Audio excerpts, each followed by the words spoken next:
Hello, hello. It's been a hot minute, and I am finally feeling in a space that I can hopefully come back and do this on a regular basis because I've really missed it.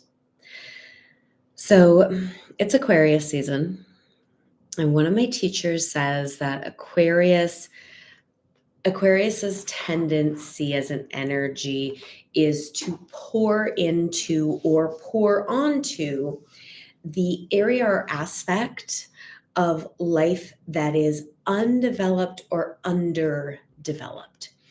Now, in astrology, everybody is very focused on sun, moon, rising. And for anybody who's worked astrology with me for any length of time, you know that I am very, very focused on the fact that we are all 12 signs. We're not all 12 signs equally, because we have different placements in different places and different groupings. And we are all 12 signs, which means somewhere in your chart, you Aquarius. And you have a place that, like the rest of us, is undeveloped or underdeveloped, depending on your age, and depending on the amount of work you've done, the amount of self-exploration, the amount of owning what your strengths and weaknesses are. So everybody's doing a lot of talk about Aquarius. I'm coming at this from it's Aquarius season. An Aquarius season allows us to really focus in on where do we need to pour into? Where do we need to develop more? So for those of you that are part of my women's circle, you know every month we work a specific archetype. Well, not every month, every zodiacal season would be more correctly stated. And right now we're in Aquarius season. And as I've been reading charts and getting readings out to everybody who's registered, what has really been in my attention is that people are really very stressed out. I think we understand why. And as I've been feeling into this and paying attention to how the Aquarius readings are being received, what the feedback is, what I am learning, because you are all always teaching me, is maybe we need to step back a minute from Sappho in Aquarius and look at a bigger storyline. I'm always interested in the bigger storyline. Everything moves in cycles. It's why I'm a shaman, is everything is cyclic. So Pluto in Aquarius, which of course is the archetype I could have gone with for this zodiacal season, is Pluto. Except Pluto is going to be in Aquarius until 2044.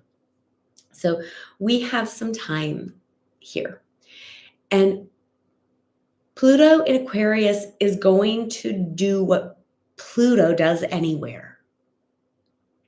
Pluto is going to deeply, deeply excavate the Aquarian area of our lives, our personal lives, and our collective life. It's going to deeply excavate the portion of, well, here in the United States, our third house, because as above, so below, and what is in one is in the whole. Like, we can't escape how much our personal lives impact the collective. So Pluto in Aquarius is about to, and he's in the starting phases of it, really deeply excavate the Aquarian areas of our lives. And it's going to bring to light, it's going to bring up, it's going to dig up the ways in which we are undeveloped as individuals. And as I said, in the case of the United States, our country's third house. So the third house is the house that asks us, what do I think about that? It's the house that holds our thought processes, our local community, which is really interesting. Anybody who's worked with me knows our thing is you can't make it up. Like you just can't make up how spot on things are. So before we head down the Pluto and Aquarius option, let's just take another step back. We step back from Sappho. Now we're stepping back from Pluto and Aquarius, and we're going to look at Pluto and Capricorn. So Pluto entered Capricorn back in 2008, which meant that Pluto entered the United States, the chart of the United States, using the Sibley chart, which is the second house, back in 2008. The house is, what do I have? What are my values? How do I live my values? What are my resources?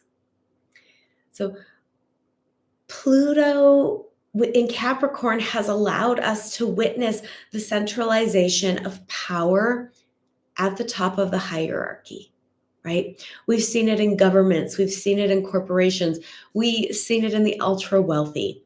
And we have now landed in a place as of January 20th where we're watching the reveal, so Plutonian, of the hidden structures of power that were built between 2008 and when Pluto permanently moved into Aquarius at the end of 2024.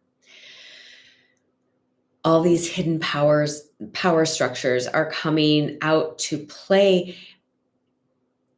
And the amazing thing is it's really easy to plug all of this collective chaos back and have it reflect essentially the hidden struggles of personal power within each individual.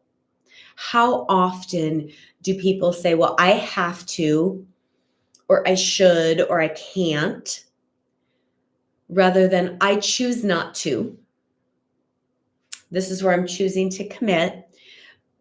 Pluto in Capricorn was about our ability to take responsibility rather than abdicate our responsibility.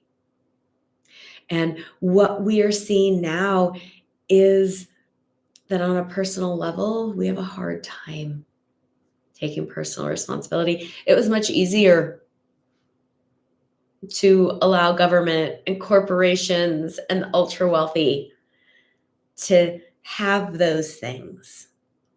And I've certainly been wondering, watching this happen, just sitting with the curiosity of, if power in the hands of the few, looking at you, oligarchy, is truly an American value. And it may be. It absolutely could be. And maybe we have excavated this value, this Capricornian, hierarchical, power in the hands of a few value, in an effort to really recognize that we think that way. That somewhere along the line between we the people, which is very, very Aquarian. The founding fathers were Freemasons. They were astrologers. They set the Sibley chart with Sagittarius as the rising because they wanted Jupiter, they wanted abundance, they wanted expansion and growth to be the identity of the United States of America. And then we get into our value system, which is Capricorn, and hierarchy. And then we get into Aquarius, which is the growth of thought, right? It's the third house. It's how do I think? And Aquarius is a sign. I'm going to bring us right back to where we get to pour into the area or aspect of life that is undeveloped. So Pluto transiting Aquarius between now and 2044 is pouring into the portion of American life that is undeveloped, that needs more time, more attention. And Pluto's a generational player. As a generational player who just came out of Capricorn, it has taught us, and we have witnessed and built our endurance and our resilience, Capricornian words. And let's take what we've done, because Pluto teaches us about power and transformation. And Pluto has just spent between 2008 and 2024 building our endurance, building our resilience, because it's now our turn. It's now time to apply Pluto's transformation to our thinking. Our national thoughts are outdated. They're tribal. They are Capricornian in nature. They're part of Capricorn's shadow. This idea of us and them, or I'm sorry, I'll get it straight, us versus them. That somehow a person who does not look like us or think like us or want to accumulate in the same way we do or speaks our language is somehow less human, is somehow subhuman, and they somehow didn't come here. I'm a white person. My family emigrated here, both sides, all the sides actually. I just come from two people. All of my white people emigrated here. So while I was born here and have the privilege as such of being an American citizen, my people immigrated here. I'm not a Turtle Islander. So how do we access that transformational energy to shift our thinking about how we relate to each other as humans? Because Aquarius in its light, Aquarius in its highest, is the energy of a really connected network. It is inclusive. It returns the power to the people,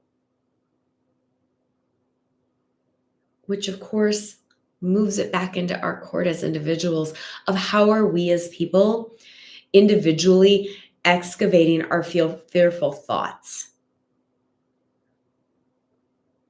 Where are the old ideas that keep us closed up, that keep us tribal, that keep us small? Because of course the shadow of Aquarius is us versus them. It's the idea that a small elite group understand what the perfect world will look like, and the perfect world looks only the way they want it to look. That small elite group moves in. The shadow of Aquarius is a detachment from reality.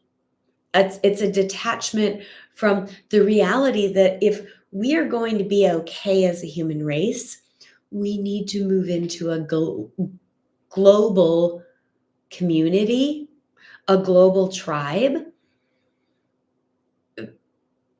because, well, the galactics of it all, right? Aquarius is a sign of galactic thinking for those people who have already been doing the work and are not busy battling the fact that other humans don't have a right to exist. For those that still think that people who don't have their skin color or their religious beliefs or their gender need to be othered, we need to bring those people into a global way of being. Very Aquarius. So Pluto is spending Pluto spends the start of his time in any sign, turning up the fear. Think about 2008 when Pluto moved into Capricorn.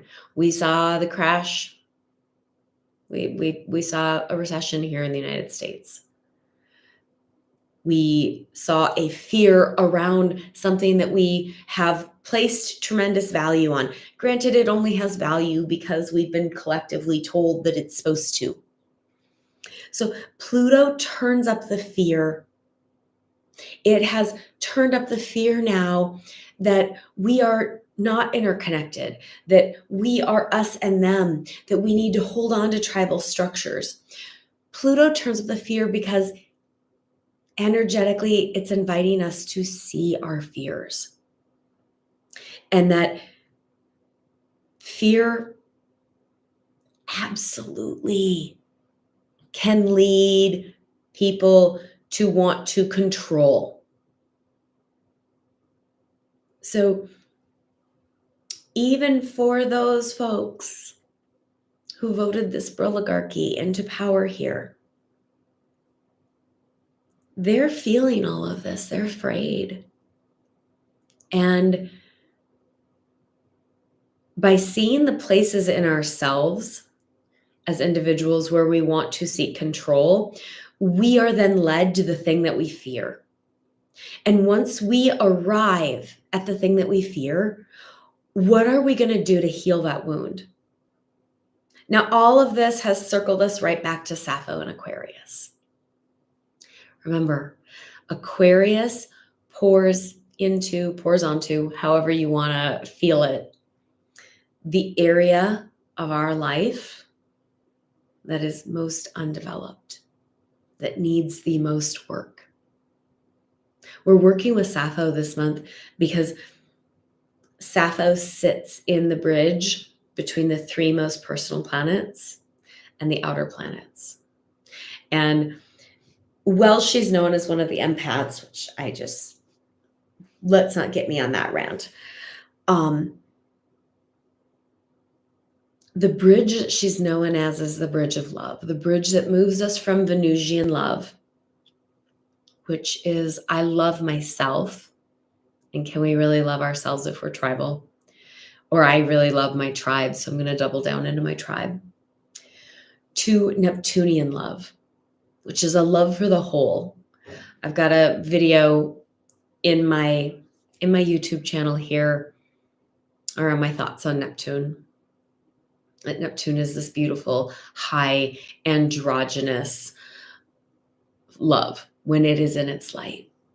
And when we're dealing with the vibrations of the planet, the songs of the planet, Venus is personal. Neptune is a generational signature. It brings the whole. That is what a generational signature does. And I really deeply believe that we need so much more love of the whole, recognition of what everybody's part is, and that there is plenty for everybody. Yeah, even those guys, even the oligarch. And that's hard. That's hard. So how do we access the grace and the growth to love bigger? And that is why we're working with Sappho in Aquarius for this zodiacal season in Women's Circle. So drop your questions, your comments, your dedications, or your requests, things you want to hear about below in the comments. I love hearing from you. I love interacting with you. If you want to join my Women's Circle, then better get signed up. Aquarius season registration closes on February 5th. If you just want an astrology reading, hit me up. Those are available for booking also. So I am sending you all kinds of fierce love because we need that really big, fierce love right now. And I'm sending you in all kinds of grace. Have a wonderful day.